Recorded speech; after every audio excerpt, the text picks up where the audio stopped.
I have a misfire on cylinder 1, and I found out it is the spark plug.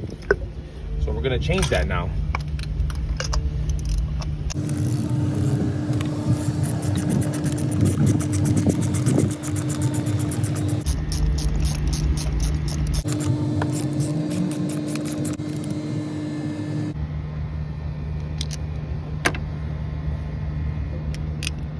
It's not the same one, but we'll make it work.